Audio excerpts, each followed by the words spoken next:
एक प्रकारे आज तुम्ही बघताय की आज महाराष्ट्रामध्ये काय चाललंय की धोरण मराठी भाषा याच्यावरती जास्त जोर चाललेला आहे. म्हणजे टीव्ही मीडिया उघडली की आपला मराठी भाषेत चाललंय.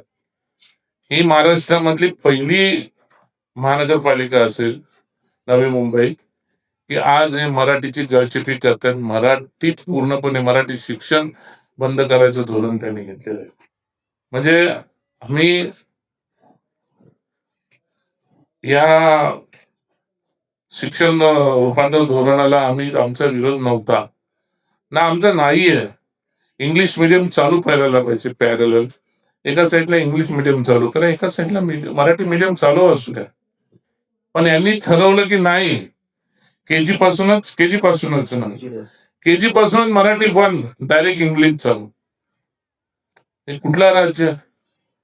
महाराष्ट्रामध्ये राहून जर तुम्ही मराठी पहिल्यापासून बंद करताय, म्हणजे ही कुठली महानगरपालिका आहे? मेजॉरिटीच्या जीवावरती आम्हाला बोलून नाही द्यायचं. आम्ही या विषयाला आम्ही सभात्याग केला असता सर्वपणे. विरोध करून आम्ही सर्वपणे सभात्याग केला होता आमच्या सदस्यांनी. आणि मेजॉरिटीच्या जीवावर हे ठराव पास करून घेतला. म्हणजे आश्चर्य वाटतं. केजी चालू करा ना, केजी पासून इंग्लिश मिडियम चालू करा. त्याचं पहिलं मराठी जे चालू आहे ते मराठी पण चालू ठेवायला पाहिजे. आमचं तेच मागणं होतं. पण नाही, यांनी पूर्णतः मराठी बंद, म्हणजे मराठी नको, म्हणजे पूर्णपणे मराठी नको अशा पद्धतीने गणचेपी यांनी चालवली आहे. इथं मराठी शिकणारी लोक नाहीत अशातला प्रकार नाहीये.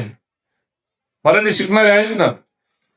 म्हणजे तुम्ही इंग्लिश केजी आता या वर्षापासून मराठीच पूर्ण बंद करणार आणि तुम्ही डायरेक्ट इंग्लिश केजी सुरुवात करणार.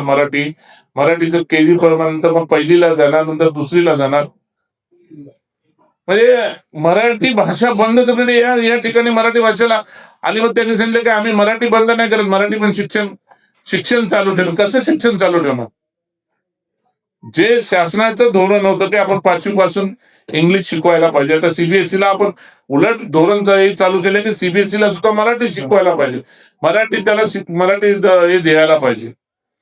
आणि इथे या नवीन महानगरपालिकेच्या माध्यमातून जर मराठीच जर बंद करण्याचा जर प्रयत्न चाललेला असणार असेल, तर कुठल्याही परिस्थितीमध्ये आम्ही होऊन देणार नाही. वेळ आली तर आम्ही रस्त्यावर उतरू यासाठी.